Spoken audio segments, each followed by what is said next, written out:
bienvenue pour un nouveau Squeak Talk. Cyril Méjeanne, Jérémy Baker, Nicolas Bayou à mes côtés pour cette émission. Messieurs, bonjour. Salut, comment ça va? Salut Fred, salut tout le monde. Salut les gars.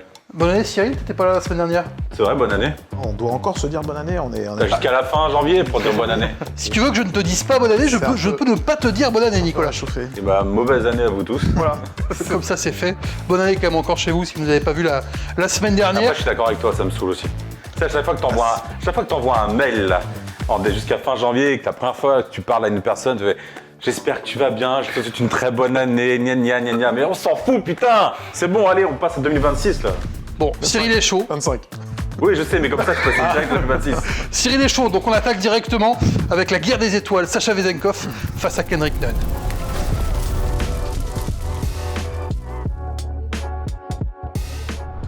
Sacha Vezenkov, 45 points face au Bayern Munich cette semaine en Euroleague. C'est la perf de la saison, évidemment, et ça relance un petit peu la course au MVP, comme toutes les semaines, face à Kendrick Nunn, qui est peut-être l'autre grand favori. Avant de passer à cette question MVP qu'on se pose rituellement, quasiment dans le Squeak Talk, d'abord parler de cette barre des 50 points, qui est le record actuellement. 45 donc pour Sacha Vezenkov, 39 pour Kendrick Nunn cette saison face à Milan, c'était mi-décembre à peu près.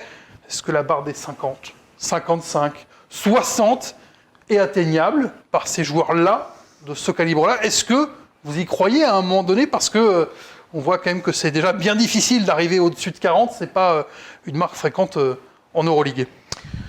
Si on prend les deux matchs où il y a eu ces deux gros scores avec Nigel Hayes-Davis avec 50 points, c'était contre l'Alba. Le Pana, c'était aussi un match facile contre le Bayern Munich. Donc il faut aussi des matchs avec pas trop d'intensité, pas trop finalement de suspense. Et on n'en est pas loin finalement de cette barre des 50 avec Sacha Vezenkov. Il sort, il reste 2 minutes 30. Il est dans un soir de folie inimaginable. Il 2 tirs à 3 points et il explose le compteur. Donc, Mais tu parles d'un soir de folie inimaginable. Il est à 18 sur 20. Il est quand même à 18 sur 20 et il fait que 45. C'est-à-dire que pour faire 50, 55, 60, il faut prendre quasiment 30 tirs. Il ne faut pas en mettre beaucoup à côté.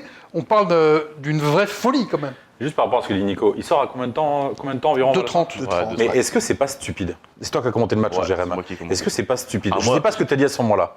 T'as dit ça? Ouais, c'est clairement ce que je dis. Je dis franchement, Barzokas, t'abuses. Mais oui, en NBA, un joueur qui est parti pour faire un record, les LeBron, les Curry, etc., Antetokounmpo, tu le laisses sur le terrain, puisque c'est la stat qui prime. Le but, c'est de mettre son nom en haut. T'as 5 points du record de Hayes-Davis.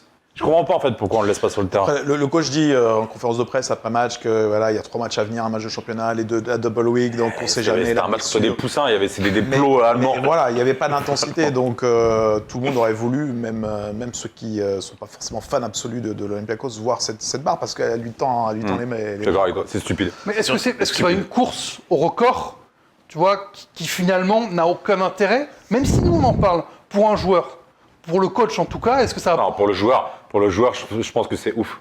Je pense que pour le joueur, c'est ultra important de passer les 50. Moi, j'aurais été Vezenkov, j'aurais pété un plomb, il sort, il est content. Et moi, j'aurais éclaté la tête de mon coach. En même temps, il y a un autre contexte, c'est parce qu'il passe meilleur marqueur de l'histoire de l'Olympiakos à ce moment-là. Oui, ouais, ça fait déjà pas mal de temps. Le public, etc. Donc, forcément, t'as un autre événement qui vient un peu prendre le dessus. Ouais, mais t'as 2 minutes pour aller chercher Hayes-Davis. Tous les mecs vont te faire la passe. Limite, les mecs du Bayern, ils vont te laisser passer. Non, mais tu vois, à un moment, c'est. Aussi, ils vont te faire la passe. Exactement. Ouais. C'était sûr qu'il allait faire les 50. Tu le laisses les 2 minutes, c'est sûr qu'il fait les 50. Même il peut aller taper. C'est certain peut-être pas 60, mais il peut aller chercher 55 sans souci. Il n'y avait pas Evan Fournier, il n'y avait pas Papa Nicolaou. Thomas Walkup s'est blessé, a joué que 5 minutes. Il y a des circonstances aussi qui font que tu peux aller chercher ce record-là et qui ne vont pas forcément se représenter. Oui, le Bayern aussi, mais voilà, il y a vraiment des circonstances particulières qui font que c'était peut-être maintenant ou jamais. Peut-être pour ça que ça t'énerve aussi d'une certaine manière. Arrête, on va croire que je suis tout le temps énervé. T'as commencé l'émission comme ça, moi je trouve ça dingue. Mais après, c'est peut-être le côté NBA qui me maraboute. Ce qui est dingue, c'est de faire cette performance avec cette stat des 3 dribbles. C'est du jamais vu. En NBA, tu verras jamais ça, mais en Euroleague aussi. Il y a que Klay Thompson un peu qui faisait ça en NBA, qui arrivait à marquer à 60 points avec 11 dribbles, Mais 3 dribbles, franchement, c'est fort. 3 dribbles, et en plus, il alterne le shoot extérieur, les positions, il prend les bons espaces pour aller marquer près du panier. C'est un match record aussi pour l'Olympiakos en termes de passes décisives. Donc il a profité de tout ça, du collectif qui s'est mis à son service. Et il tire qu'un seul lancer franc, hein, parce que souvent on en parle, Vezenkov, un peu protégé par les arbitres, etc. Il est tout le temps sur la ligne, il tire un seul lancer franc. Il fait 10 sur 10 à 2 points, 8 sur 10 à 3 points et 1 sur 1 au lancer, en plus de 7 rebonds et 2 passes de mémoire. Est-ce que 55 points, vous y croyez pour Vezenkov un jour, par exemple? Moi, j'y crois pas, du tout. Moi, j'y crois, mais il faut qu'il y ait ce même alignement des astres qui se produit avec des joueurs blessés, un match avec 40 points d'écart, une nuit où il est en feu, Barzokas le laisse sur le terrain, ça peut se reproduire. Peut-être avec une prolongation. Possiblement. Après, j'ai du mal à voir un joueur scorer 50 points dans un match serré. Ça, en Euroleague, j'y crois pas. 50 points, c'est Ice Davis. 49, c'est Larkin. 45, c'est Vezenkov. Derrière, c'est 41. Pour retrouver une kyrielle de joueurs, il y en a aussi à 40. Mais voilà, il n'y a personne vraiment qui s'est approché de ces barres-là qu'ont fait les 3 autres joueurs. C'est pour ça que moi, j'y crois pas. Tu as besoin d'être dans un soir absolument fou en adresse, que tout le monde te donne le ballon. Tu as besoin de beaucoup jouer, quand même. Et tu as besoin de trop de circonstances, moi, je pense, pour aller à 55 ou 60, moi ça me paraît aberrant. Pourquoi en NBA, alors ok c'est 48 minutes, hein, mais bon, c'est pour ça que je parlais d'une prolongation en plus. Pourquoi en NBA, ça arrive très souvent qu'il y ait des mecs au-dessus de 40, et on le voit depuis même encore cette saison, il y en a quand même souvent, et ça arrive souvent. Pourquoi toi tu vois pas en Euroleague le fait de pouvoir passer, ok 50 c'est dur, mais au moins qu'il y ait plus de mecs au-dessus de 40?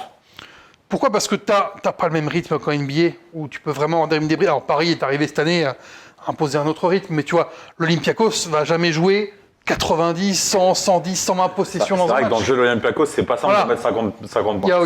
Il y a aussi ça, où tu as un jeu très très posé, très réfléchi, où tu vas passer pas du run and gun, c'est pas du 7 seconds or less, pour avoir un maximum de possession et profiter d'avoir un mec qui soit à fond. Des matchs comme ça, comme le match très facile de l'Olympiakos avec un gars qui marque 45 points, c'est des exceptions en fait. C'est des exceptions vu l'intensité de l'Euroleague où personne ne lâche de match à part l'Alba Berlin, mais qui se bat finalement.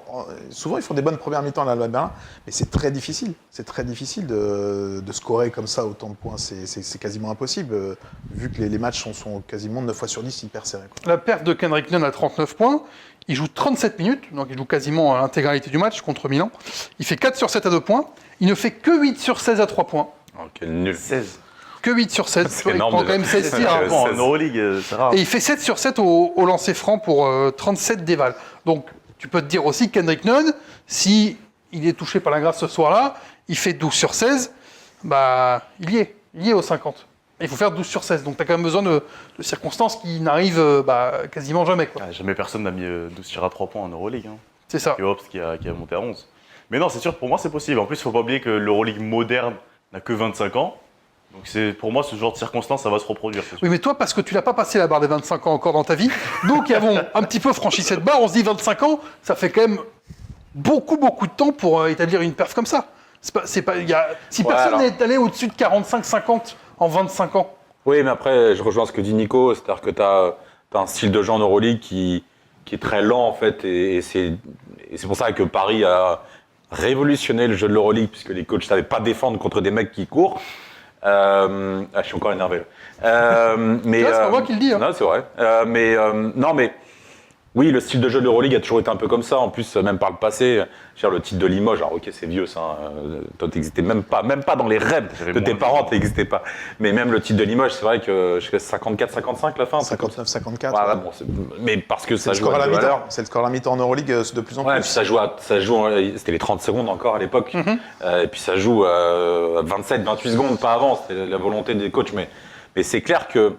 Après, j'espère que ce qu'a fait Paris cette année, même si on va en reparler tout à l'heure, va permettre à certaines équipes de réfléchir le basket différemment et justement de mettre plus de vitesse, plus de rythme, plus d'impact, comme peut le faire aussi l'Asvel ou ces clubs-là. Et là, peut-être qu'avec peut-être une petite prolongation, histoire d'avoir 45 minutes de temps de jeu, peut-être que là, on a des mecs qui pourront commencer à taper très souvent les 40. 50 une fois plus, c'est chaud, mais je te rejoins, je suis ultra d'accord avec toi. Tiens, des mecs. Qui, par exemple? Parce qu'on a parlé de Vezenkov, on a parlé de Kendrick Nunn. Je sais que Jérém va nous dire Marcus Howard. Comment t'as deviné? Je sais pas. Tu vois, l'intuition, des fois, elle est propre. Non, mais Marcus Howard, mais encore, on parle de mecs qui sont capables à 3 points de mettre énormément de shoots il n'y a pas d'autre moyen finalement. Non, il n'y a pas d'autre moyen, mais de toute façon, c'est le basketball moderne. Hein. Quand tu es un gros scoreur aujourd'hui, quand tu veux marquer, sortir des grosses performances en termes de scoring, tu vas shooter à 3 points. Hein. Ce qui est étonnant, c'est que moi, j'aurais plus vu un Kendrick Nunn franchir la barre des 50, parce que c'est un feu d'artifice permanent. Et Vezenkov, c'est plus un rouleau compresseur, un joueur de collectif qui va plus aller vers le panier à 2 points. Donc, Kendrick Nunn, je pense que c'est le bon candidat pour aller dépasser la barre des 50. Vezenkov, ce qui est super marrant, c'est que tu arrives dans le 3e quart-temps, tu commentes le match, tu regardes la feuille de stats, tu vois Vezenkov est à 25 points, tu dis mais quoi? Mais tu le vois pas marquer en fait, Vezenkov, tu le vois pas. Non mais jamais. Il a toujours une feuille de stats incroyable. Est-ce que alors vraiment il a mis deux 45 points? Ouais, c'est 2 bacs d'or dans le carton, un tir à 3 points, un lancer franc et 27. C'est pas aussi spectaculaire qu'un Kendrick Nunn qui va il va tirer comme il joue au casino, alors que Vezenkov, c'est plus la Banque de France, il va mettre les sous de côté et ça va être à la fin, effectivement, des bonnes économies, tu vois. Donc, c'est ça la comparaison. Kendrick Nunn, il va être clutch, il va te mettre le shoot de folie. Vezenkov, il fait pas autant rêver, mais par contre, qu'est-ce qu'il est efficace, quoi. Tiens, un scoreur, un Mike James à 35, 40, 45, ça peut exister? En fait, le truc, c'est qu'il faut mettre au moins 8-9 tirs à 3 points. Il peut, hein, Mike James, hein. Mais c'est pas simple. Et puis Monaco, Non mais la marque, elle est répartie. imaginons en à Monaco, t'as des blessés, t'as Elio Okobo Kobo qui est suspendu. T'as Okobo qui peut pas jouer, t'as, je sais pas moi, Alpha Diallo qui sort encore un peu de sa blessure, voilà, t'as 2-3 joueurs extérieurs, Mathieu Strazel qui est Pourquoi pas James, il peut facile taper au-dessus des 30 sans souci. Mais il faut qu'il vise soit une soirée où il met plus de 10 tirs à 3 points. On va dire au moins 8 tirs à 3 points. Mais le truc, c'est que Spanoulis le sort 3 minutes avant un match quand il est à 42, tu vois, c'est sûr ça. Et je pense que le Mike James, il y a 3-4 ans, oui. Peut-être qu'il est dans une autre forme de jeu maintenant, Mike James, mais il est capable de mettre des cartons encore 30-35, mais de là à passer la barre des 50, C'est vrai qu'il n'y a pas 20 000 joueurs au final capables de mettre ces 50, ou alors des mecs qui vont venir de la NBA l'année prochaine. Parce que c'est pas la NBA, et voilà, parce que c'est pas la NBA. Déjà le format, le temps, la philosophie, le coach. Ouais, ça tire beaucoup plus à 3 points, on l'a vu avec Paris cette année. Ça tire de plus en plus comme en NBA, hein. C'est un jeu qui est reproché aux États-Unis. Ça tire de plus en plus à 3 points, donc Ouais, potentiellement on peut avoir des mecs. Nadir Ifi qu'on avait Ah, mais pris le problème, c'est que Ifi, 19 à l'Alba. 19 contre Ah, la mais le problème, c'est qu'Ifi, il faut qu'il fasse 19 sur 19 à un moment. Ouais. Le truc est fou avec Vezenkov et Nunn, puisqu'on parle d'eux, ils sont à 41 et 42% à 3 points. Hein. C'est des shooters d'élite assez incroyables. Hein. Pas du tout dans le même style, mais passer la barre des 40% en Euroleague avec les défenses qu'on connaît, c'est assez incroyable. Franchement, je tire dans mon chapeau, quoi. Andreas Fruy, là, quand il fait son record, Sur 16 de mémoire. il met combien de points à la fin? Il met 32 ou 34 34, je crois. Donc en fait, à part les tirs à 3 points, il a quasiment rien mis. Non, il avait pris que des tirs à 3 points. C'est-à-dire quasiment. qu'un mec comme Ifi, pour qu'il fasse 40 points, faut qu'il mette au moins 12-13 tirs à 3 points. Oui, mais tu vois, sur une soirée contre l'Alba, alors il fait pas 12 sur 10, il fait 7 sur 19 de mémoire. Après, le problème, c'est que les joueurs, ils jouent pas plus de 20 minutes à Paris, donc c'est pas simple. Hein. Il a quand même le temps de prendre 19 tirs à 3 points, même en 20 minutes. Oui, c'est pas faux. C'est-à-dire, il peut faire C'est pas 0 faux. sur 19, comme 19 sur 19, ça lui Pas pose faux. pas de problème. Mais tu vois, je vois pas Ifi, moi, mettre 50 points. Ok. En tout cas. Non, mais moi, je parle pas de cette année, je parle hypothétiquement, puisqu'on est sur une chasse au record qui, tu le disais, il y a la 25 ans, cette chasse au Stephen record. Curry, l'année prochaine, qui joue à Lasvel. Et il va te les mettre. T'as des infos T'as des infos J'ai zéro info, mais là, si c'est hypothétique. Ouais, bah, pourquoi pas. En fin de carrière, tu vois, un petit défi pour Stephen Curry, de revenir jouer en France et de refaire Night en Euroleague, ce serait pas mal. C'est génial. Vezenkov contre Nunn, c'est un peu la guerre des étoiles et peut-être la guerre du MVP. Aussi, ils ont peut-être pris une longueur d'avance justement avec cette série de points incroyable pour Kendrick Nunn. C'est cette perf, c'est des perfs qui marquent, c'est des perfs qu'on n'a pas vus souvent en Euroleague, et c'est des perfs qui cette année sortent de l'ordinaire et sortent finalement peut-être tous les autres de la course au MVP. Est-ce que TJ Short c'est toujours dans la même catégorie que ces deux joueurs-là? Est-ce qu'ils ont pris une longueur d'avance? Est-ce que le fait que l'Olympiakos c'est le Pana domine l'Euroleague font qu'ils ont une longueur d'avance? Le MVP, ça va être celui qui compile évidemment des stats individuelles, mais aussi qui va avoir son équipe qui va être le plus haut, qui va performer. Donc le duel entre les deux, là, entre Nunn et Vezenkov, ça dépendra pour moi de la position du Pana et de l'Olympiakos. Le decider, c'est celui qui est devant à la fin, pour toi entre les deux. Moi, c'est le combo des stats. De toute façon, ils sont dans les mêmes eaux, hein. Mais c'est celui qui sera avec son équipe. Parce que Vezenkov, il a plus tendance aussi à faire jouer les autres que Nunn. Voilà, le jeu est plutôt fait pour lui. Donc on verra qui. Mais c'est difficile, c'est deux joueurs qui sont pas du tout dans la même catégorie de style, quoi. Donc c'est compliqué de les comparer. Un Nunn qui fait marcher le Pana très très fort, alors que Mathias Le Sort n'est pas là. Ça rentre pas en ligne de compte pour un petit plus? Si, pour moi, oui. Pour moi, oui, clairement. Le titre de Most Valuable Player, pour moi, il colle à la perfection à la performance qu'est en train de faire cette année Kendrick Nunn. Sans Kendrick Nunn, le Pana n'est pas du tout ici, pas du tout à ce niveau-là. Je ne suis pas en train de dire que sans Vezenkov, l'Olympiakos est au top, mais pour moi, Kendrick Nunn a plus d'impact dans le jeu et dans la qualité de son équipe que Vezenkov. Je suis d'accord. Si je dois me confesser, je choisis Nunn. Voilà. Tu choisis Nunn. Est-ce qu'on a une musique d'église là pour. Amen. Non, mais s'il Mais, s'il prend une Nunn pour la confession, a priori, c'est plutôt, Oh efficace. Vas-y, c'est bon, on arrête l'émission. On arrête, c'est bon, non, on arrête. Eh, générique de fin, c'est terminé. Mais, On s'est pas concerté, hein. je suis Nico. d'accord avec Jérémy, c'est-à-dire que. Même Nils, il va t'insulter. là. Ouais, c'est possible. Je suis d'accord avec Jérémy. Je pense que Nunn, il a beaucoup plus le profil d'un MVP qu'un Vezenkov qui peut. Vezenkov, effectivement, comme tu le disais, il y a tellement d'autres forts joueurs à côté de lui qui peuvent prendre feu. Evan Fournier, par exemple, même si en ce moment il est malade, mais il a plus le profil d'un joueur qui va te porter sur un match. Quoi. Et je vous pose la question à tous les deux, même à tous les trois. Et si Paris remonte un peu, je sais qu'on en parle après, mais et si Paris remonte un peu par rapport à ton Il faudrait qu'il explication. soit vraiment pas loin. Oui, mais par rapport à ton explication de Most Valuable Player, c'est toujours là, qu'est-ce que c'est MVP, gna, etc. Si Paris finit playoff, je suis gentil, hein, Top 6. top 6, alors qu'ils ont une équipe qui est censée être top 18. Bah, Est-ce que Short, il rentre pas question- dans le... La question se pose parce que tu peux prendre le même critère, c'est-à-dire que c'est un mec qui est hyper efficace et qui porte son équipe comme le fait Kendrick Nunn, et lui peut-être encore plus. Donc moi je pense qu'il peut très bien, si Paris fait partie du top 6, être dans les MVP faciles. Quoi. Il faut qu'il y ait une performance ultra marquante de Shorts dans la fin de saison. Ah, il en a fait quand même un. Non, mais dans la fin de saison, moi, je te parle.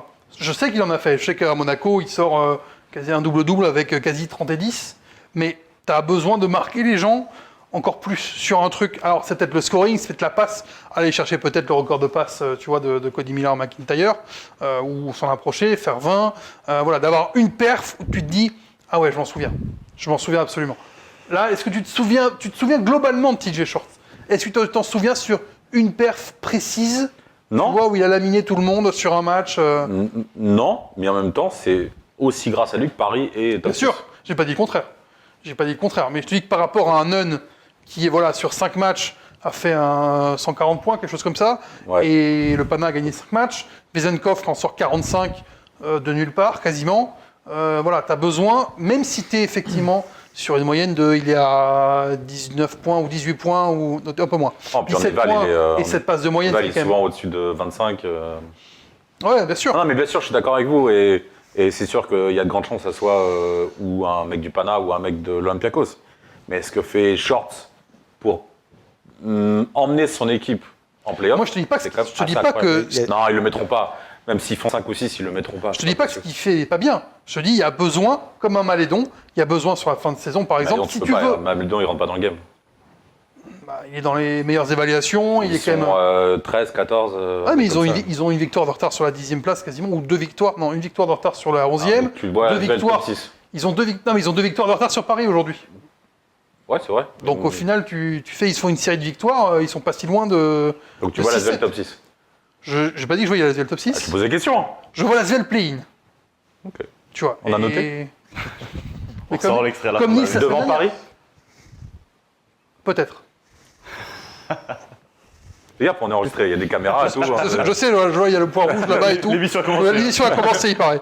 Non, mais de toute façon, c'est trop serré encore pour te dire, effectivement, si le Pana et l'Olympiakos se détachent, il n'y a pas de problème dans cette course au MVP. Si ça reste comme c'est aujourd'hui et c'est assez serré, parce qu'au final, l'Olympiakos n'a pas une avance de folie, ça commence à un petit peu s'écarter par rapport à la 10e place, mais il n'y a pas encore assez d'avance pour me dire Vezenkov et Nunn sont absolument dans une autre catégorie pour le MVP. Il y a encore des candidats derrière. Même si pour moi, effectivement, ces perfs-là sont un marqueur de oui, à un moment donné, j'ai fait quelque chose d'exceptionnel qu'il faut honorer dans la saison. Donc ce sera Vezenkov.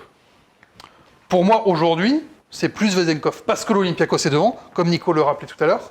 Parce que tu as cette perf à 45 points. Et voilà, parce que tu sens que c'est le leader de cette équipe, même s'il y a Evan Fournier, même s'il y a tout le monde, c'est le leader de cette équipe absolu. Tiens, on en parlera dans le Fast. Les GM qui ont voté pour quel est le meilleur leader, qui ont voté pour TJ Shorts. Je pense que Vezenkov ne devait pas être dans le classement, on n'a pas le classement complet, mais tu as un leader absolu. Le mec revient en Europe, parce qu'en NBA, il se fait chier, pardon pour le terme, mais clairement. Pas obligé de t'excuser. Mais voilà, tu as un leader absolu avec Vezenkov. Ça vous va ? Ça nous va. Vezenkov, non, on en reparlera évidemment en long, en large et en travers dans le Squeak Talk. Tu l'as en long, en large et en travers, c'est bon, c'est pas une expression de vieux. On l'attendait. C'est bon. Et on n'est pas Merci. très loin de pousser mémé dans les orties quand même. On n'est pas très loin. On va pousser Mémé dans les orties, dans le fast, évidemment, dans quelques secondes.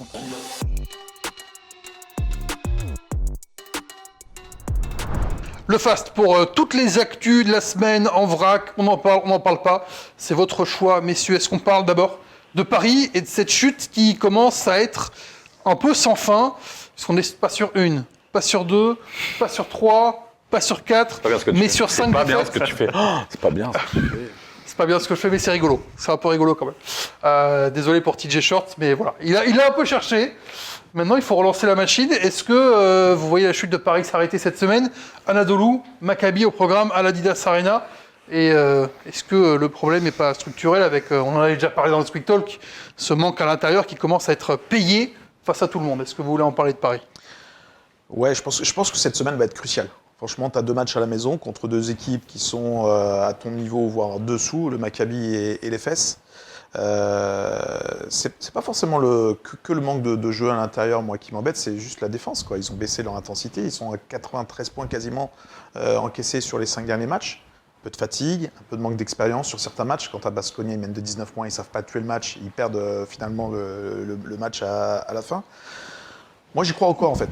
J'y crois encore parce que j'aime bien l'état d'esprit de cette équipe. Il n'y a pas de fission, de scission dans ce groupe. Et donc, Une émission difficile aujourd'hui, vous l'avez compris. Ça reste cohérent. Et qu'ils vont rebondir. Je pense que c'est des morts de faim. Ils sont en pleine découverte. Que là, c'est peut-être le rookie wall qu'ils ont affronté. Et qu'ils vont se relancer cette semaine, d'en gagner peut-être mais 2 possibles. Mission difficile contre les Fesses pour Paris ? Euh, Ah là, je t'ai envoyé dans le décor là. Il ne s'y attendait pas. Les Fesses, c'est 0-5 contre les équipes françaises cette saison. Donc un bon indicateur pour Paris. Bientôt à 6. À la série. Ça fera Bientôt à 6. Ça a failli être une question du quiz, mais ça ne sera pas une question du quiz. C'était un petit peu plus compliqué que ça, mais ça aurait pu en faire partie. Paris, sans chute sans fin ? Non, mais moi, ce qui m'emmerde, en fait, c'est qu'on en parlait avec Paul Lacombe quand il était venu sur le plateau. Il n'était pas totalement d'accord avec moi quand je disais que le jeu intérieur, et je parlais plus de Ice que de Kratzer. Mais Il te disait que Karius correspondait à cette équipe. moi Non, Paul. Ah oui, Paul, il défendait. En plus, il a joué avec lui à Lasvel. Et que dans le rôle, en fait, de ce joueur-là, et donc on peut parler de Kratzer, etc. aussi, c'est ce qu'il fallait à cette équipe. Bah ouais, mais en fait, là, on est en Euroleague. On est sur une vraie compétition. On est en face, il y a des vrais intérieurs, il y a des vrais mecs, en fait. Et quand tu joues face à des Fall, à des Le Sort, ou même à Monaco, à Moteyunas, ou à Lasvel, quand tu as des Loverne, quand tu as enfin, tous ces joueurs-là, en fait, qui gravitent en Euroleague, ou des Tavares, etc. Bah non, je suis désolé, en fait, la raquette, le secteur intérieur de Paris, il peut pas lutter.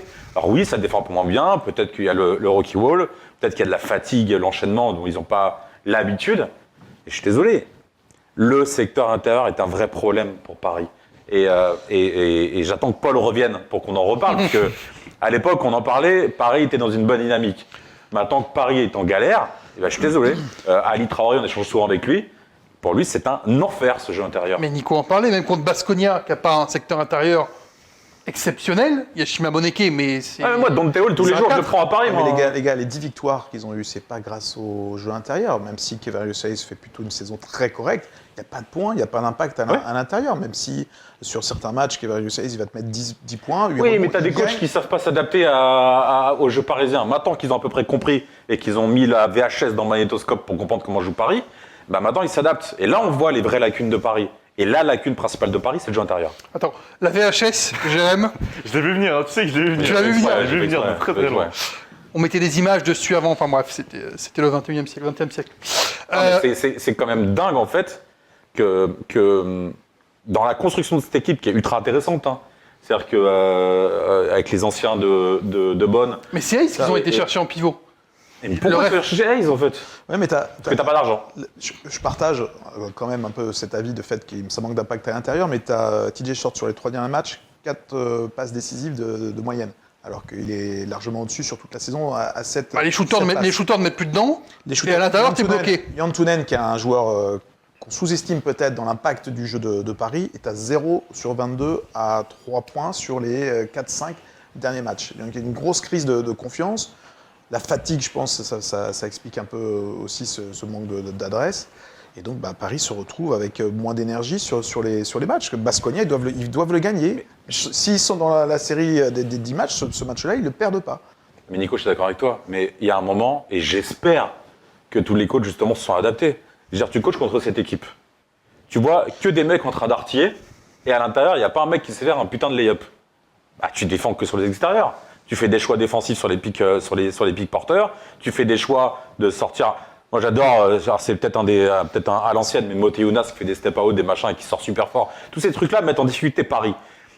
Donc après, c'est sûr que derrière le niveau, il baisse le niveau d'adresse pour Ifi, pour Ward, etc. Malcolm, mais parce qu'il y a plus de défense sur eux, parce qu'il y a plus de pression. Et puis on commence à s'approcher du moment où les playoffs arrivent. Il va falloir se mettre en place, il va falloir être presque comme la NBA en fait.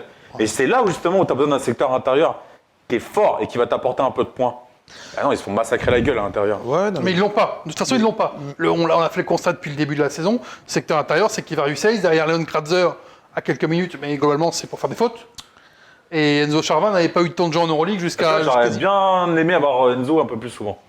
Pour l'instant, il n'avait pas eu de temps de jeu en Euroleague. Depuis la semaine dernière, un petit peu. Il a eu un petit peu, mais effectivement. Il peut avoir de l'impact, Enzo. Est-ce que le staff de Paris n'est pas dans la réflexion, puisqu'en plus, ils ont perdu Michael Kessel, certes, qui ne jouait pas beaucoup, mais voire pas du tout en Euroleague. Il ne jouait pas. Ouais, mais ils ont plus qu'un intérieur et demi, quoi. Kevarius Hayes et Kratzer, c'est beaucoup plus de matchs à 0 points que des matchs à 1 point. Est-ce qu'ils ne sont pas dans la réflexion de prendre un joker comme ça, comme a fait Milan ou Berlin McCormack, par exemple, David McCormack, ça apporte effectivement de l'impact. Mais Cyril parlait de Charvin. Charvin joue en Eurocup l'an dernier. Alors, effectivement, il y a un comment ça s'appelle, il y a un gap qui est costaud entre Eurocup et Euroleague. Mais tu as besoin, c'est ton effectif. Tu es là, fais-le jouer, fais-le progresser. C'est simple, non? Non, mais on en revient à la même chose que dans un autre univers, comme Monaco. En changement de coach, ils ont redonné confiance à Tarpé, à Cornélie, etc. Ok, c'est pas le même délire, mais malgré tout, tu redonnes du temps de jeu à des gens. Là, il faut essayer. Ça marche pas avec Kratzer, etc. Donne du temps de jeu à Charvin. Et puis si vraiment ça marche pas, ok, là, tu vas voir ailleurs. Et après, je sais pas quel budget ils ont pour recruter. Ça, j'en ai aucune idée. Ils ont Otakos, là, et peut-être qu'ils peuvent... Ils sont au taquet avec Otakos. Je sais pas, j'essaye aujourd'hui. Je fais des blagues, mais manifestement, ça plaît pas beaucoup. Passons au sondage des GM de la mi-saison. On a gardé 3 questions. Vous avez tout à retrouver sur nos réseaux, évidemment, pour toutes les questions et toutes les réponses des GM. J'ai gardé 3 questions pour qu'on joue un petit peu ensemble avant le quiz, évidemment, tout à l'heure. Quel est votre joueur le plus spectaculaire en Euroleague? Quel joueur vous signeriez en priorité dans toute l'Euroleague? Et enfin, quels 4 clubs seront au Final Four? Parce qu'on aime bien rigoler avec ça et se tromper, évidemment, avant la fin de saison. D'abord, le joueur le plus spectaculaire de l'Euroleague. Tiens, Jérém. Moi, je pense que c'est Devin Booker. Devin Booker du Bayern, tout simplement. Chaque match, c'est... moi qui commande souvent le Bayern, je le dis, tous les matchs, c'est highlight garanti. Il n'y a que des alertes top 10 tout le temps. Des fois même, ils abusent un petit peu. Ils envoient des alley-oops à 3 mètres de hauteur. Tu le vois monter. J'ai vu le dernier match, il a balancé la balle dans les tribunes. À un moment, ça n'avait aucun sens.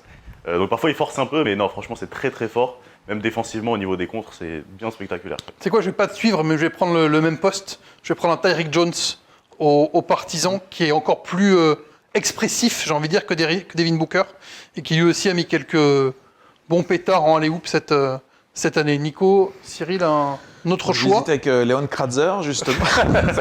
J'ai pris Kratzer, Hayes et... Alors, puisqu'on parle de la première partie de saison, je me suis arrêté à ça et j'ai gardé TJ Shorts, qui est dans un autre registre beaucoup moins aérien que Devin Booker, qu'un Jones. Moi, on m'a bluffé, franchement, depuis le début de la saison. C'est voir ce meneur complètement fou courir partout et déstabiliser les meilleures défenses d'Euroleague qui sont là en place depuis des années. Moi, ça m'a séduit.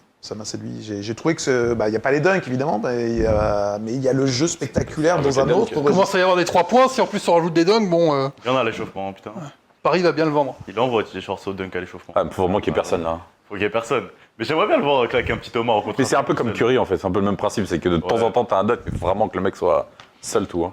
T'es un joueur spectaculaire, Cyril, toi qui t'es vu Bah, ou pas du tout non mais j'aime bien en fait ce qui a été proposé, donc je vais donner un autre nom. Je vais faire très easy, je vais me prendre le sort en fait. Ok, il est blessé, mais il a fait sûrement l'action de l'année contre Moteyounas.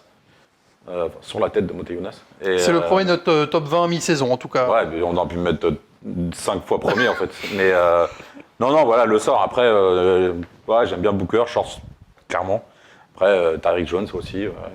Il y a des mecs intéressants. Lonnie Walker a des aspects aussi assez spectaculaires. Si on parle de spectaculaire, là, le contre qu'il fait, ça fait 4 jours qu'il est en l'air. Le mec shoot enfin et il contre le mec. Enfin, je sais pas comment il fait. Hein. Clairement, il est 3 jours en l'air. Ouais, pas loin aussi du. Il a décollé en début de match, il attend que le mec arrive et après il. Pas loin du numéro 1 top 10 aussi sur le dunk qu'il met contre le Pana à deux On mains. voit que c'est toi qui les montes les top 10, hein, parce que tu. Je m'en souviens. Tu je les vois vends. les actions. Tu les beaucoup. vends. Je Dis-le, vas-y, ils sont tous sur notre YouTube, notre chaîne YouTube. Tu vois, je sais que t'allais le faire. J'ai pas eu besoin de faire la réclame. Cyril est là pour ça. La réclame, faut Est-ce que- t'expliquer à Jérémy. Alors la réclame, c'est comme le VHS. Est-ce que tu signerais aussi Mathias Le Sort en priorité, tiens, puisque c'est ton joueur le plus spectaculaire? Est-ce que c'est le joueur de l'Euroleague que tu signerais en J'ai budget que je veux. T'as budget illimité. Non, je prends Vezenkov. Tu prends Vezenkov. Est-ce que quelqu'un d'autre ne prend pas Vezenkov? Ouais, je prends Vezenkov aussi. Moi, je prends Marcus Howard. Ah, voilà. Ah, mais il est pas objectif. Non. On prend pas de recup, hein, Jérémy. Non, après, ça dépend de l'équipe que t'as et les besoins que t'as. Oui, bah oui, Tu bien sûr. prends qui tu veux, dans un où tu monde- veux pour construire ton équipe. Moi, Le je prends premier Shima mec que Moneke. tu Je prends signes. Shima Moneke.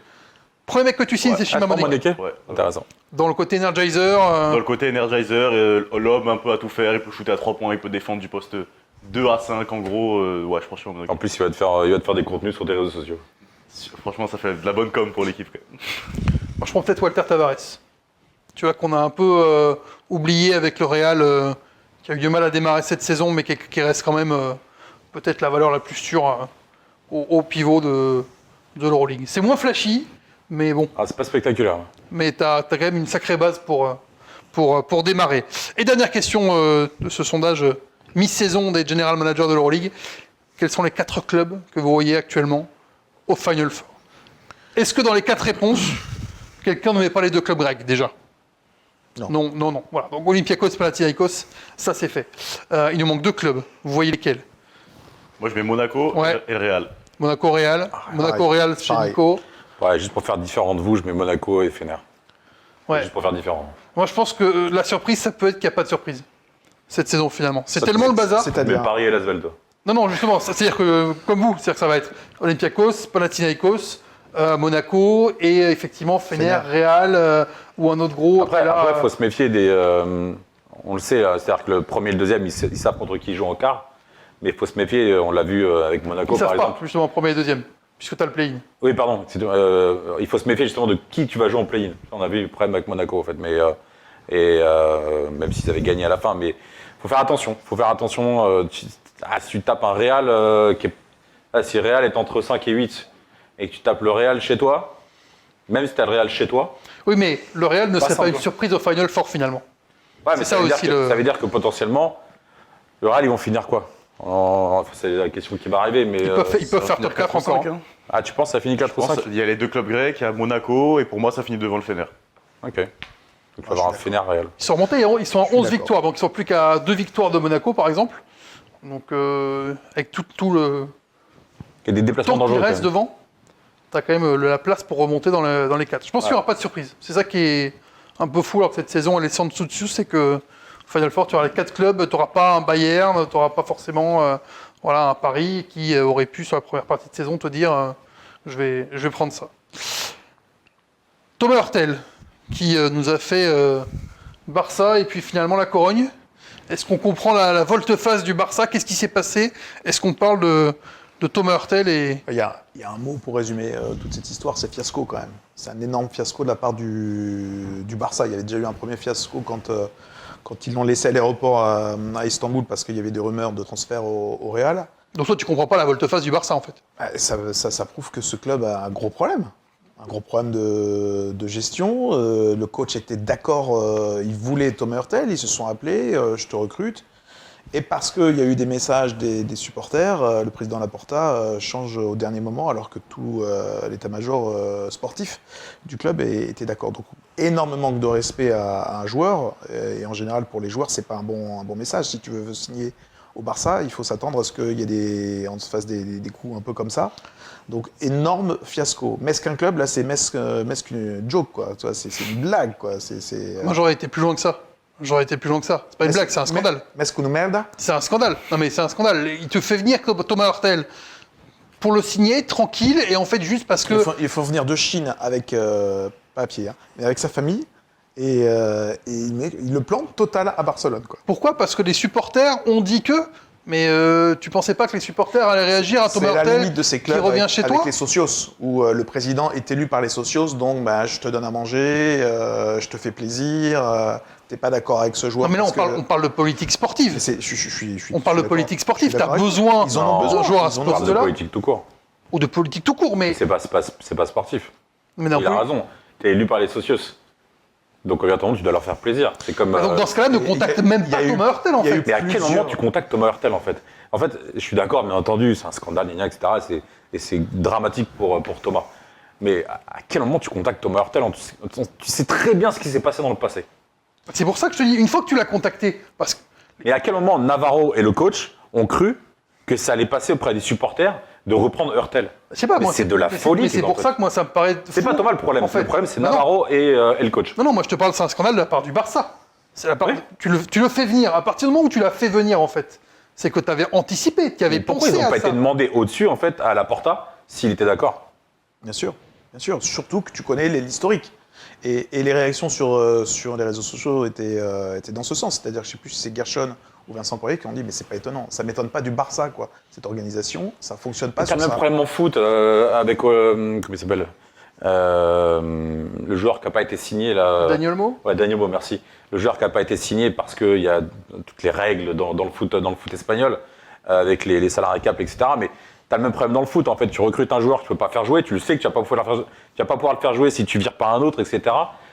Mais en fait, ce club est mal géré. Ce club est mal géré depuis quelques temps. Mais à quel moment, en fait, Navarro et le coach n'ont pas été demandés au-dessus ? Et à quel moment, en fait, t'appelles Hurtel ? Enfin, me dites pas que c'est pas le... Déjà, avec tout le respect que j'ai pour Thomas, le mec, il a joué en Chine, quoi. Ouais, mais non, mais là, je suis pas d'accord parce que moi, je sais que comprends t'aimes le bien Thomas. coach.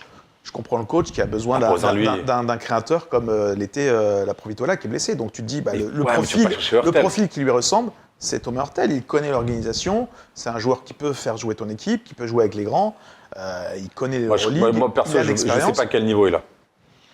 Je pense qu'il a plus le niveau Je pense pour qu'il genre de rôle. il n'est pas aussi fort qu'il y a 4-5 ans, mais c'est un joueur qui va ont- tout de suite s'intégrer dans le système de ton club Ouais, mais et de l'Euroleague. t'as Et le tous coach les- le voulait. t'as Le tous coach les le voulait. fans contre lui, quoi. Tous les fans contre lui. Là, le mec est passé, c'est pour ceux qui ne savent pas, il est passé de Barcelone à Madrid, quand même. Hein. Enfin, en tout C'est cas, pas le premier, c'est pas le dernier Il y a- qui fera Barcelone-Madrid. Il y en a eu d'autres. Bon, ça Ça va, s'était Milan, fait. Il y en on a quelques-uns quand même. on a beaucoup. des grands. C'est dans ton quiz ? C'est pas dans mon quiz. On a pas mal critiqué le Real Madrid en début de saison parce qu'il y avait de l'énervement, de la frustration, ça se passait pas bien avec les joueurs. Mais là, ils doivent se marrer, les gens du Real Madrid, en voyant ce qui se passe au Barça. C'est la cacophonie, quoi. Bah, depuis hier soir, ils se marrent un peu moins, mais, parce qu'ils ont pris 5-1, mais ouais. Bon, on voulait parler du Real, à moins que sur Hurtel, tu sois. Voilà. Tu laisses passer. Est-ce qu'on parle de Real, qui est en feu, 5 victoires consécutives en Euroleague? Est-ce que c'est la remontada assurée? Est-ce que justement le Real va aller chercher ces places qu'on ne lui promettait pas forcément dans le début de Je vais saison? dire un mot, parce que la série en cours, elle est impressionnante. Quand même, 5 victoires de suite. C'est une équipe qui a repris de l'énergie, qui est beaucoup plus solide. Ça commence à fonctionner. Ils ont mis une énorme claque aux Alguiris quand même là. Ils font peur, en fait. Ils font peur. Et c'est aussi la machine et l'image du Real qui reprend sa place. C'est une équipe qui, quand il vient chez toi jouer, bah, t'as peur avant de jouer. Parce qu'il y a toute cette histoire, c'est le Real Madrid. Ça fait plus peur que le Barcelone. Et je pense qu'ils sont candidats pour finir directement dans le top 6, aller se qualifier directement. Le Real, c'est bon, on passe à Cholet, leader de Betclic Elite. Est-ce qu'on est encore surpris, champion d'automne, d'hiver, comme vous voulez, enfin en tout cas en tête à la fin de la phase aller pour Cholet Basket? Ils ont de la chance. Non, c'est méchant ce que je dis. Ils font un très bon boulot, à commencer par le coach. Mais ils ont la chance que derrière les grosses cylindrées perdent des matchs qu'ils ne doivent pas perdre, comme Monaco, comme Paris, comme... Sans que l'Asvel a Comme laissé de la Bourg, gomme, par Asvel, exemple, etc. à la Dadolou cette semaine et a perdu un. Ouais, c'est vrai qu'on le voit tout le temps, en fait, la fatigue de l'Euroleague a un impact, et même de l'Eurocup dans l'absolu pour Bourg, a un impact, en fait, sur ces équipes-là. Je ne sais pas, en fait, et bravo à Cholet. L'équipe est bien construite, il y a des jeunes ultra intéressants, c'est bien coaché. Cholet qui a joué une Coupe d'Europe aussi, un peu moins demandante en énergie et en nombre de matchs. Ouais, après, il faut la jouer, puis tu as des déplacements à la con, comme dans beaucoup de Coupes d'Europe, et avec des bleds où il faut faire 4 jours de transport pour y arriver. Mais non, mais bravo à eux, et juste, j'ai peur pour eux qu'une fois qu'on sera en mode play-off, que les Paris, Monaco, Asvel, etc. Les mangent un peu, mais s'ils font demi-finale, déjà, c'est une belle réussite. Hein. Pour l'instant, leader est presque favori de la Leaders Cup en Betclic Elite qui aura lieu à la trêve Euroleague d'ailleurs, mi-février. À Caen. Il y aura lieu quand ? À mi-février, mais à Caen. Wemby, 4e dans les sondages. On lui balance le truc. Enchaîne, Fred, enchaîne vite. Dans les votes, pardon, pas les sondages. Les votes pour le All-Star NBA. Est-ce qu'il a sa place ? Il est derrière Nikola Jokic, Kevin Durant et LeBron James. Pardon, quand même, je reprends les autres derrière. S'il a passé Anthony Davis, il est devant Alperen Sengun, Jalen Williams, Andrew Wiggins. Ils sont très loin, les autres mecs Les derrière. autres sont plus loin, ouais. Mais sacré père, enfin, il n'est pas si loin au vote de LeBron James. Il a 300 000 à peu près voix d'écart. Ouais. C'est plutôt logique, moi ça me surprend pas. Enfin, c'est une semi-surprise de le voir, mais son mois de décembre, son mois de janvier pour le moment sont super efficaces, quoi. Donc il fait des stats, les Spurs marchent pas trop bien, ils sont pas loin d'être dans la course pour les playoffs, donc moi c'est pas une surprise. Et puis Wemby, le phénomène commence à bien imprégner les fans, donc c'est normal que ça vote pour lui, quoi. C'est presque Kevin Durant, moi je trouve qu'il n'est pas à sa place vu les performances de Phoenix finalement. Après, tu as toujours le statut de ton nom, mais non, c'est très cool pour Wemby. Il y a une belle vidéo d'ailleurs en pleine interview d'Harrison Barnes. On voit Wemby juste derrière aller dunker la ligne de lancer franc. Ce qui est pas mal. Je me demande ce que ça donnerait un concours de dunk. Avec Wemby, plutôt que l'All-Star, non, tu veux aller faire tout. Le match, le concours. À 3 points, le skill challenge. C'est vrai qu'il pourrait tout faire en fait. Il peut tout faire. Il l'avait fait en All-Star Game LNB, le concours à 3 points, non Il avait fait lequel des deux ? J'ai plus en sûr. tête. Il n'a pas fait le concours de dunk, ça c'est sûr. Après, il perd le côté spectaculaire parce qu'il est tellement grand. C'est-à-dire qu'il faut qu'il fasse des choses de malade, en fait. Ouais. Il faut qu'il parte ligne des 3 points. En fait, il C'est fait leur des 13e, trucs de quoi. malade, mais en 13e, fait, il est en train de nous habituer, c'est ça qui est Oui, terrible. parce qu'il est méga grand et parce que malgré tout, il a un physique incroyable. Après, l'argument du il est grand, pour moi, ça fonctionne pas parce que il y en a des dizaines des joueurs de 2m20. Il n'y a personne qui fait ce qu'il est capable de faire. Si tu vois, est-ce que tu vois Walter Harris aller dunker de la ligne de lancer En fait, je dis pas que c'est parce qu'il est grand, je dis juste que ça veut dire qu'il faut qu'il fasse des... Tu vois, par exemple, il peut pas dunker et mettre la main dans l'anneau, c'est ridicule, parce qu'il l'a déjà quasiment. Mais enfin, l'avant-bras comme Carter, etc. Mais il faut vraiment faire des trucs de malade. Quand tu me dis il y a des dizaines de mecs qui font 2m24, il n'y en a pas des dizaines qui font 2m24, il n'y en a pas des dizaines de Dans le 2m24. monde de professionnels de basket, ils font 2m24. Et il n'y en a aucun qui peut gérer son corps comme lui. Donc ça reste quand même Voilà, c'est impressionnant. ça en fait qui fait la différence par rapport à tout le reste. Et c'est ce que je te Un mec dis. Comme Kevin Durant a jamais fait ce genre aussi de concours, alors qu'il est très grand et très délié, et très athlétique comme Wemby. Mais Ce oui, serait marrant de le voir. faire tous les concours. C'est vrai que tu le fais mettre tous les Personne n'a concours. jamais fait ça, ce serait génial. Un mec qui gagne tout. C'est incroyable. C'est quoi, c'est un défi. Tu peux lui mettre, je pense que lui il te dit je suis prêt. Hein. Ça, Je pense que lui, c'est bon, vas-y. C'était le dernier thème du Fast, on passe à notre deuxième débat. Juste, pardon. On passe pas à notre deuxième Non, débat. on ne passe pas au deuxième débat. Par contre, juste que je trouve dingue en fait dans les votes. Je sais pas si t'as les votes sur la côte Est. Oui, j'ai les votes sur la Ce côte que je Est. trouve dingue, en Tu les fait, veux, c'est- tiens, la petite fiche. Tiens, tu les as comme ça. Merci, c'est gentil. Mais t'as pas les guards, t'as juste le front de court, c'est ça Non, t'as j'ai tout. Ce que je C'est trouve dingue en petit, mais fait, j'ai c'est les votes aussi par rapport au pays d'origine en fait des joueurs. C'est-à-dire que c'est un peu tronqué. C'est-à-dire que je suis d'accord, Wemby devrait être au-dessus de Durant. Et puis après, t'as des mecs qui sont parce qu'ils sont turcs ou grecs ou serbes. On se souvient de l'anecdote du joueur georgien dont le nom m'échappe, où il était numéro 2 des votes avant Yao que Ming ça- à l'époque. Même Yao Ming à l'époque. Oui, Yao Ming avait un énorme T'as toute la Chine impact. qui vote pour Watt. T'as du monde, hein. Envoyez Nicolas Bayou, All-Star Game, envoyez vos votes en commentaire sur Envoyez vos dons. la vidéo. On passe au deuxième débat, c'est bon ? Je sais pas. Ouais, je crois que c'est bon. Allez, deuxième débat, les coachs en Euroleague.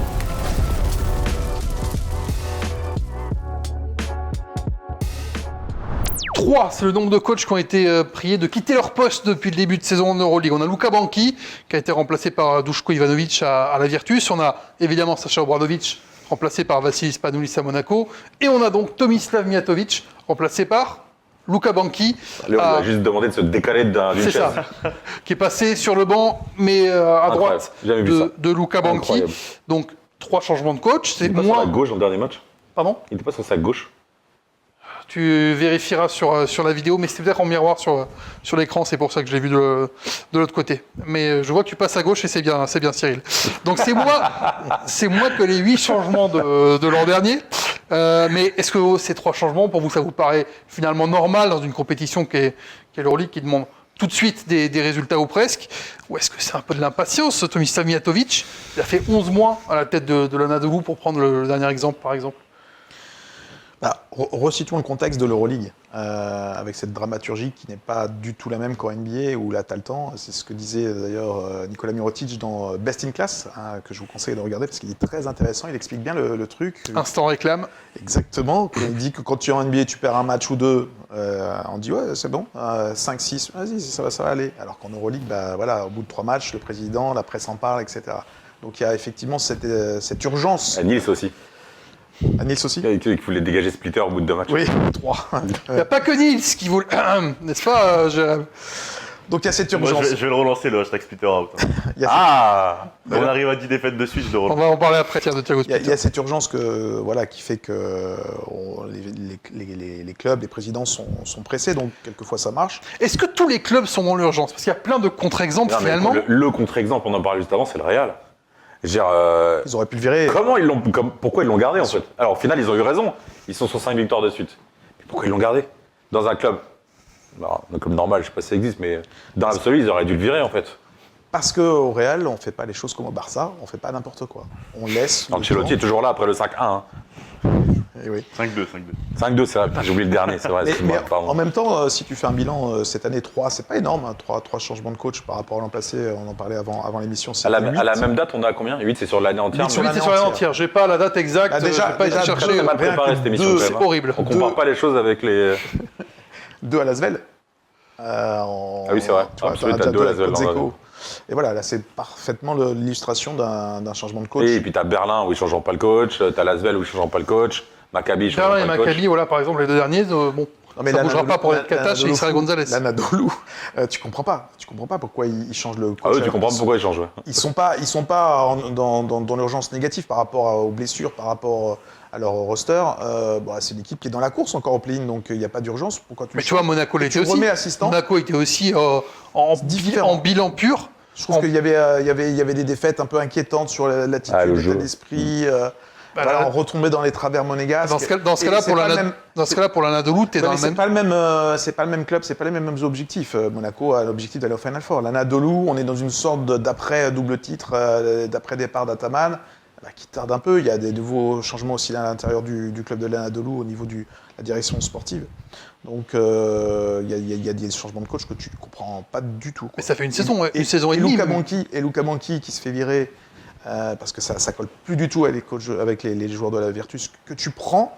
Moi, je trouve en fait que le gros problème du coaching en Euroleague, c'est qu'il n'y a pas trop de nouveautés, de nouvelles générations. On apprécie tous le travail d'un Pierre Coupé. Pourquoi il n'y a pas plus d'exemples que ça? Duško Ivanović, qui a fait tous les clubs d'Euroleague quasiment, la moitié des clubs, qui est revenu 57 fois à Victoria.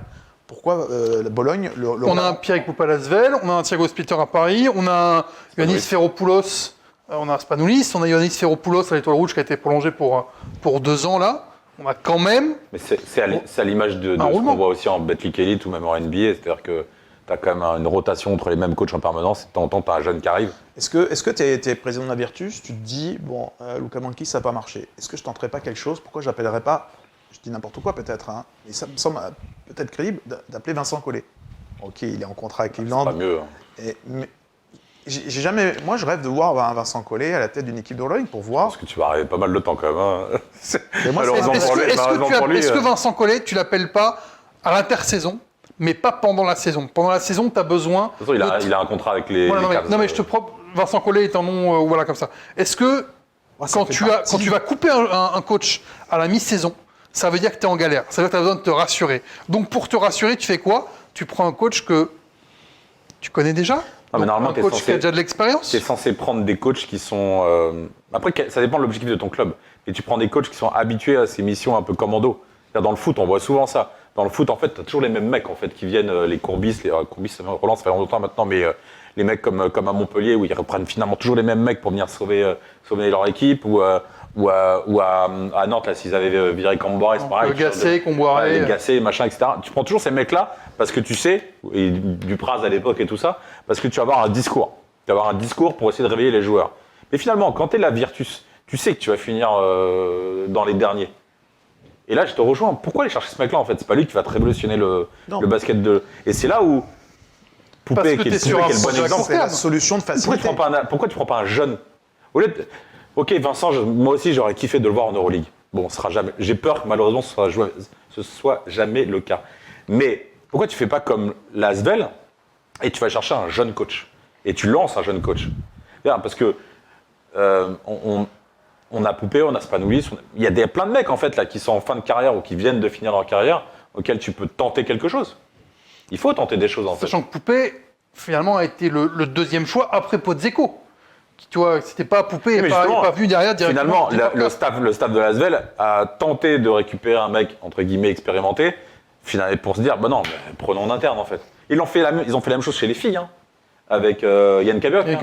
C'est la même chose en fait. Tu tentes avec des mecs qui en plus te coûteront moins cher dans l'absolu, et tu tentes d'aller sur quelque chose de nouveau.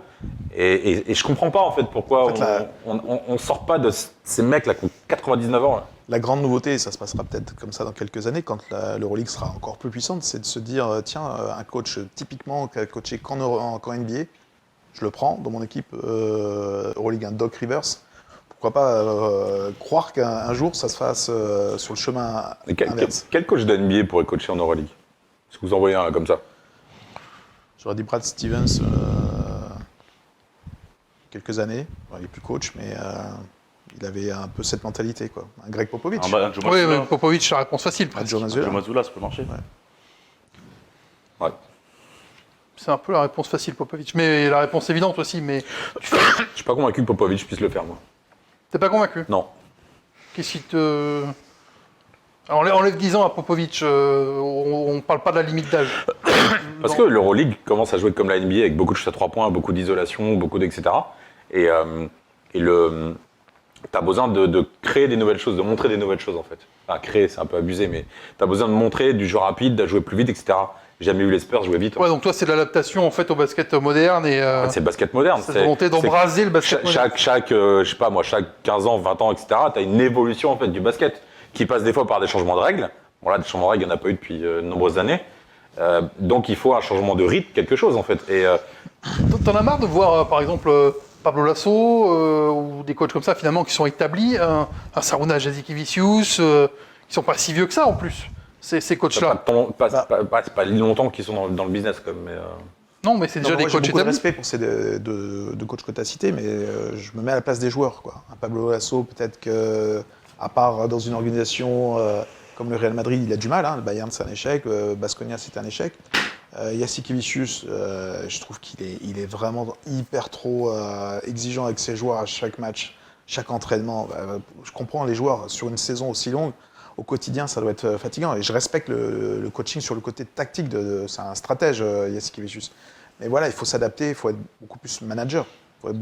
Tu vois, un Gordon Herbert, par exemple. Ça fait quand même. Ça, c'est un bon exemple.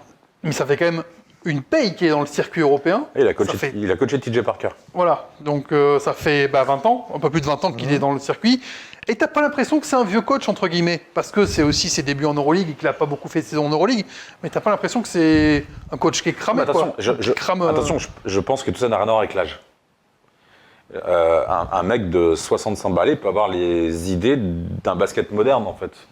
Et je sais pas quel âge a Gordon Herbert, mais oui, on n'est pas sur quelqu'un autour des 60, j'imagine, ouais, un truc comme ça. Mais il t'amène quelque chose de moderne dans le jeu, en fait. Et après, c'est le choix de tes joueurs. On en vient à ça, comme tout à l'heure, quand on voulait choisir le joueur qu'on voulait recruter. C'est quelle organisation tu mets en place, quel joueur tu choisis par rapport au profil de jeu que tu as envie. Mais c'était quoi la question de base ? La question de base, c'était voilà, est-ce que c'est de l'impatience, ces changements, ou est-ce que c'est normal finalement dans cette Euroleague qui est un petit Finalement, peu... il n'y a pas beaucoup de changements, il n'y a pas beaucoup d'impatience. L'an passé, on avait La plus. question n'est pas très bonne. Hein. Attends, parce qu'il y a un Johan Peñarroya, par exemple, au Barça, dont on a beaucoup, il y a eu beaucoup de rumeurs. c'est sur- Il était sur un la petit peu sellette. sur la... Mais j'ai regardé par rapport à l'an passé les 8 changements. À chaque fois, le nouveau coach, hormis Pozzecco, Pierrick Poupé, quand il a remplacé Pozzecco, il a apporté plus de victoires que le précédent. Et surtout, les coachs qui ont été changés. Jasikevičius, il prend l'équipe, il l'amène au Final Four. Tomijovic, là, pareil, à l'EFS, il finit la saison avec plus de victoires que de défaites. Donc finalement, ça donne raison au président de dire au revoir à leur coach dans T'as l'urgence. toujours un petit effet, de toute manière. T'as toujours... on va la parler pour Virtus, 38. tu l'as pas trop. Ah, la Virtus, ça va un peu mieux quand même. Ils sont en train de remonter. Jérém, il nous dit la Virtus va faire le comeback. Top 6. Je crois pas que j'ai dit ça. je crois pas avoir dit ça, les gars. Il assume pas les propos sur WhatsApp, c'est pas grave. Les fesses, bon, il vient d'arriver, mais la match de semaine dernière, il n'est pas grandiose. Hein. Non. Surtout la fin de match, elle est mal gérée. Mettent pas un panier. Non, la fin de match, Ça elle n'est est pas dans le très quiz. mal Ils mettent gérée. pas un panier dans les 10 dernières minutes, les fesses. Ouais. Ils mettent 5 fois 2 lancers francs. Non, puis t'as pas grand-chose qui est tenté en termes de coaching. On voit l'ancien coach devenu assistant qui s'énerve sur le banc. Je comprends en fait, parce que finalement, t'en reviens à la même chose. Et après, il y a le cas Spanoulis. Donc pour vous, il faudrait quand même un petit peu plus de frais. C'est un peu ça que je retiens de... Je crois que c'était dans le Okobo qui coaching. disait, après le remerciement de Sasa Obradovic, et qui disait quand un coach est viré, les joueurs souvent le prennent très personnellement. Parce que si le coach est viré, c'est que les joueurs font aussi pas le boulot, les résultats sont pas là. Donc c'est un petit peu naturel aussi qu'il y ait une réaction dès qu'il y a un nouveau coach au final. On verra s'il y a un 4e, un 5e coach qui sont débarqués dans la fin de saison. On a bien avancé, on a quand même 14 janvier de la fin. Ce serait étonnant que... Il n'y en aura pas beaucoup. Hein. Qui On n'arrivera pas à 8. Hein. Non, on n'arrivera pas à 8 cette saison. Mais on suivra, mais donc Tomislav Mijatovic, le dernier touché par... Tant mieux d'ailleurs, il faut arrêter de virer les coachs un petit peu trop vite comme ça, et leur laisser un petit peu plus d'années pour essayer de... Tu me regardes bizarrement après, t'es en train de- Vas-y, je te laisse Tu réponds finir. à la question, ça fait 25 minutes qu'on parle d'autre chose. Là, tu réponds enfin à la question qu'il a Je posée. te laisse finir, vas-y. Il faut laisser un peu plus de temps au coach souvent et leur laisser vraiment imposer un projet. Dixit, celui qui voulait virer Thiago Splitter Je sais qu'il allait dire ça. après Je sais 2 qu'il matchs. allait Mais dire ça y est, il veut le revirer. Et il veut le revirer. Voilà donc, parfaite conclusion. Est-ce que si Paris, Thiago est-ce débat. Peter alors, c'est pas lui qui- que Paris peut le dégager avant la fin de saison? Non. Non, ça n'arrivera pas parce que dans tous les cas, la saison elle est réussie. Ils peuvent perdre tous leurs matchs jusqu'à la fin de l'année. La saison de Paris, elle est. Bon, là j'exagère, mais la saison de Paris au final, elle est réussie dans tous les cas. Ils peuvent terminer entre. Même s'ils dégringolent encore, ils terminent entre Et 10 si et tu 13. fais pas finale LNB? Ouais, là je parlais au niveau de l'Euroleague. Mais si tu fais. Ça dépend. Donc tu le fais sors deux- pas avant la fin de saison, Si quoi tu qu'il fais arrive. demi, tu sors contre l'Asvel ou contre. Donc potentiellement, avec le mec du Barça qui pourrait gicler. Yann Peñarroya, mais il s'est offert un bon répit avec les victoires là, à Paris, à Monaco, je pense. Mais ouais, il n'y a plus grand-chose qui devrait bouger, ou vraiment, ce serait pour les... Basconia peut-être, Pablo Lasso. Pablo Lasso qui est natif de Vitoria, donc quand même, si tu veux sortir Pablo Lasso sur une première saison, je pense qu'il faudrait faire... Ils ont pris une branlée en Liga ce week-end, hein, donc ça peut commencer à être tendu un peu. Si tu fais pas la Coupe du Roi, ce qui est un moment très très important en Espagne, Mais ils la Plus- font pas. Hein. Il reste plus- un match, je crois. il reste un match, ouais. Ah, ils sont 10e. On surveille ça dans la fin de saison d'Euroleague, évidemment. Est-ce que des coachs vont rester tous en place ou non? Nous, on reste en place. Le quiz.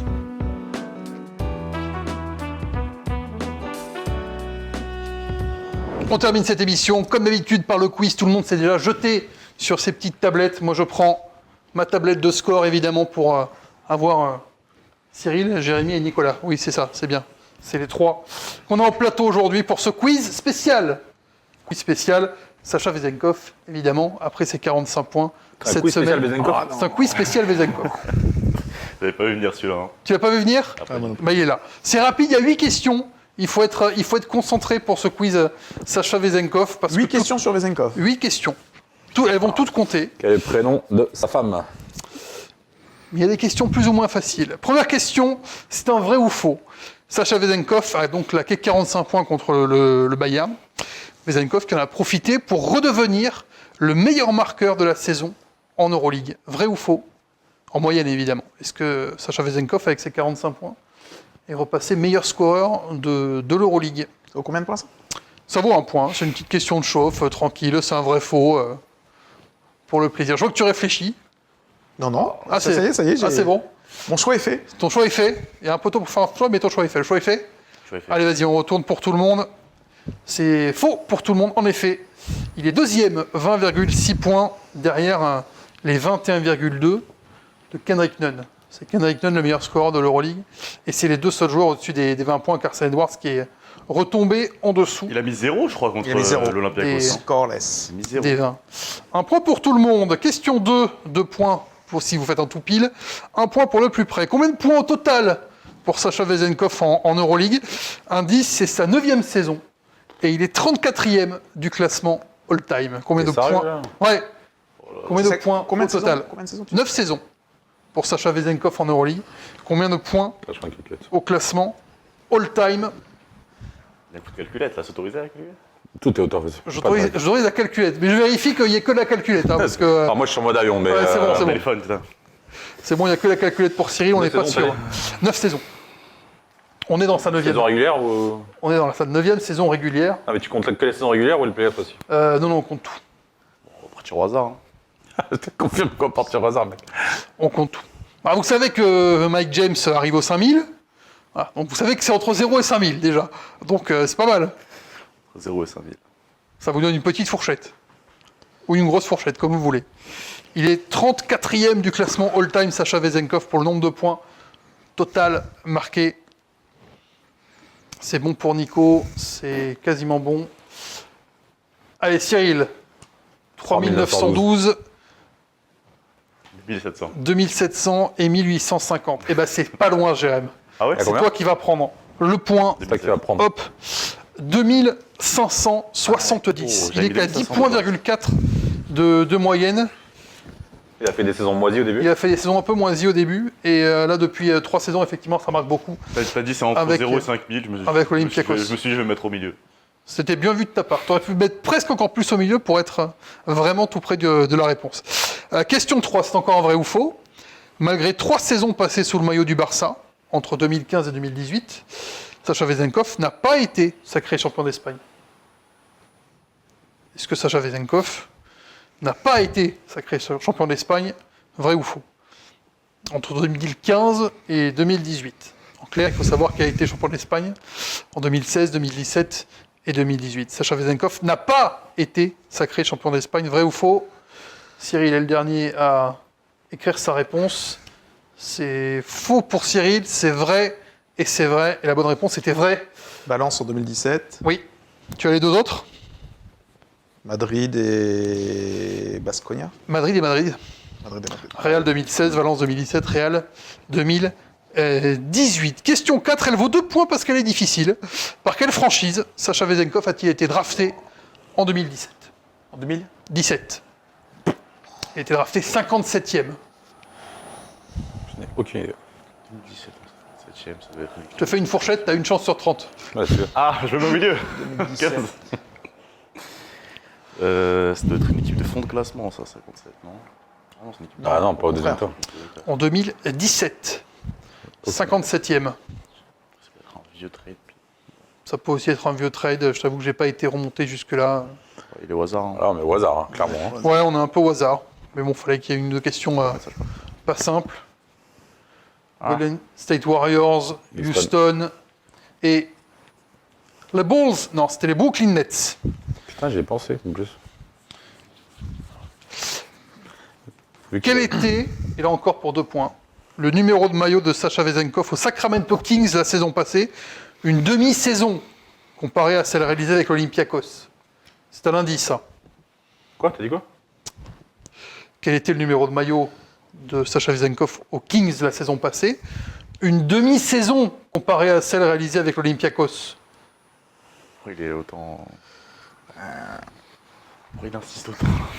C'était un petit indice. Parce que si vous êtes au hasard sur le numéro de maillot, je vous dis que c'est une demi-saison comparée à celle réalisée avec l'Olympiakos. Attends, j'ai un doute. Ah, j'ai un doute. Elle est pas mal ta réponse, Cyril. C'est vrai? Elle est pas mal. J'en ai deux, ma réponse. Je ne sais pas si c'est l'indice qui t'a aidé, mais c'est bon pour tout le monde. Allons-y. Le 41, le 7 et le 7. C'est une bonne réponse de Cyril et de Jérém. C'est le 7. Est-ce que c'est l'indice qui t'a aidé? Bah oui. Ah oui. Là, j'hésitais entre 7 et Une 77. demi-saison. Il a le 14. C'est à le 14, donc tu divises par 2. Ah, mais moi j'étais parti sur le nombre de demi-saison, c'est 41 matchs. Ah, j'avais compris, moi 14 divisé par 2. Un Demi-saison, indice. t'as 6 sur demi-saison. Je me suis dit, c'est soit 17 en Euroleague, soit 41 en NBA. Ah, moi aussi, j'avais le bouquin. C'est quoi ces indices là? Bah, il y en a 2 qui ont eu l'indice contre un qui ne l'a pas. Donc l'indice était bon. Ah, franchement. 4 pour Nico. Non, je t'ai mis 2 points, Nico, mais Ouais. c'est pas toi que j'aurais dû mettre 2 points. Ils sont pas là. Ils sont évidemment à Jérém. 5 pour Jérém. Ça commence déjà à 3 pour tricher. Cyril et 2 pour Nico. Ça triche pas, ça va. Une autre question, approximation. $1 million. Combien Sacha Vezenkov a-t-il laissé dans son contrat garanti pour revenir en Europe? Il a laissé un contrat garanti, un certain nombre de millions de dollars, Putain, je l'ai lu. pour revenir en Europe, pour revenir à l'Olympiakos. Sur plusieurs années ou pas? Je vous demande le contrat garanti. C'était la saison prochaine, je pense. Sur un an. Sur un an. Donc je vous demande quelque chose, virgule quelque chose. Une virgule en plus. 1,2 par exemple. Et non, ça n'est pas la bonne réponse. Je suis pas assez retour non plus pour vous avoir donné la bonne réponse sur cet Tu m'as indice. stressé sur ton virgule. Ça aurait été drôle que ce soit 1,2, mais non, c'est pas le cas. Combien a-t-il laissé? 1 point pour le plus près et 2 points si vous faites un tout pile. C'est solide s'il y a tout pile. Ah, c'est très très solide, j'ai topé là. Alors Cyril 3,5, 2,5 pour Nico. Et Jérém va mettre 12 millions, 18 non. Sérieux toi? Non, t'exagères un peu. T'as Non. Sacha C'est Vezenkov. Cyril qui va C'est vrai prendre qu'il le avait un gros point. contrat. Mais pas à 18 mec, t'es sérieux?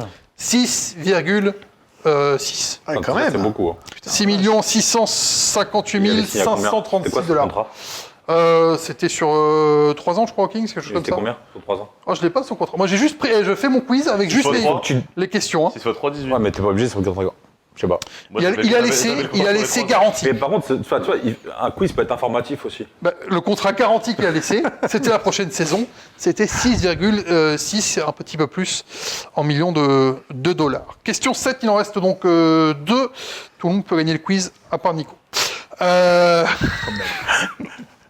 Vrai ou faux? Sacha Vezenkov ne compte aucun match officiel sous les 10 points cette saison. Il ne compte aucun match officiel sous les 10 points cette saison. Toutes compétitions confondues? Toutes compétitions confondues. Putain. Il ne compte aucun match officiel cette saison. Tu parles aussi du championnat grec là? 18 matchs Euroleague, 2 matchs de Super Coupe de Grèce et 13 matchs de championnat grec. Je sais pas. Ça fait 33 matchs. En 33 matchs, Sacha Vezenkov ne compte aucun match sous les 10 points cette saison. Vrai ou faux? C'est faux pour Cyril, c'est faux, c'est vrai. Jérém, c'est vrai. Putain. Je savais que c'était vrai en Euroleague, mais. T'as compté avec en équipe nationale et tout? Non, j'ai pas compté en équipe nationale parce qu'il n'a pas fait de match avec l'équipe nationale. C'est pour ça. Non, 33 matchs, un minimum à 11 points en Euroleague sur le tout premier match de la saison qu'il a disputé. Les 2 matchs de Super Coupe de Le Grèce. championnat grec, il a. Les 2 matchs de Super Coupe de Grèce, 20 points à chaque fois. Et en championnat grec, 10 points au minimum, ce week-end d'ailleurs, hier, pour le match championnat grec. Sinon, à chaque fois, 10 points ou plus cette saison pour Sacha Vezenkov. Fort, quand même. C'est pour ça que je me disais que c'était intéressant. Tu vois, tu voulais une information? En voilà une Merci. pour ce quiz. Il sera peut-être MVP de l'Euroleague. Ça, ce sera information en fin de saison. Et On enfin, devrait en faire un débat, non? Je pense. en quelle année Sacha Vezenkov a-t-il disputé sa seule phase finale de compétition internationale avec la Bulgarie? On Il en a revient là, on en une revient là. phase finale de compétition internationale avec la Bulgarie. En espoir Euro U18. C'est En les- senior, les- en senior U15, évidemment. Ouais, U15 poussé là. On ne compte pas la carrière jeune. On est en senior. La dernière compétition En quel- avec non, la non. Bulgarie. En quelle année À la- Sacha Vezenkov a-t-il disputé sa seule C'est seul. phase finale de compétition internationale avec la Bulgarie? Strictement aucune idée. On peut mettre 2 dates? Tu peux mettre 2 dates. De toute façon, t'as perdu. Donc, mets 2 dates Ah, si on tu est veux. sûr qu'il. Ouais, Jérém a gagné le quiz pour une fois et ça, c'est beau. T'es déjà à 6, Jérém, Pour Cyril une est à 4. fois, arrête, Et Nico est à 2. Pour une fois. Donc, c'est pour toi la victoire. Sauf si tu veux tout remettre en jeu sur la charade, si t'es joueur, Non, mais ça va aller. ça va aller. Allons-y. En quelle année? 2003 ou 2007? 1847 2018, c'est une Et- super année pour et, les deux- 20. et 2018, c'est une super année. C'était 2022, l'Eurobasket, avec, Il y avait la Bulgarie. avec la Bulgarie qui a terminé 20e Ah, mais il y a 450 clubs là maintenant. Une victoire. Il y a tous les clubs Et- qui jouent aussi là. Et 4 défaites. Victoire de Jérém avec 6 points. Cyril, tu as 4. Et Nico, tu as 2. Bravo Jérém. Je Bravo, vois que tu Jérém. progresses dans le quiz. Merci, ça fait plaisir. Et Quand il n'y a ça pas de fait deal pour me plaisir. voler la victoire, je peux gagner. Tu veux Quand c'est sérieux et qu'il n'y a pas un mec sur internet en même temps. Là. C'est ça. Écoute, tu veux montrer ta maîtrise avec la charade Allez, c'est parti. jusqu'au bout. Mon premier est une maison pour volatiles. Qu'est-ce qu'il y a Je sais pas. La maison pour volatiles, tu l'as pas. Mon premier est une maison pour volatiles. Mon deuxième vient avant la conséquence.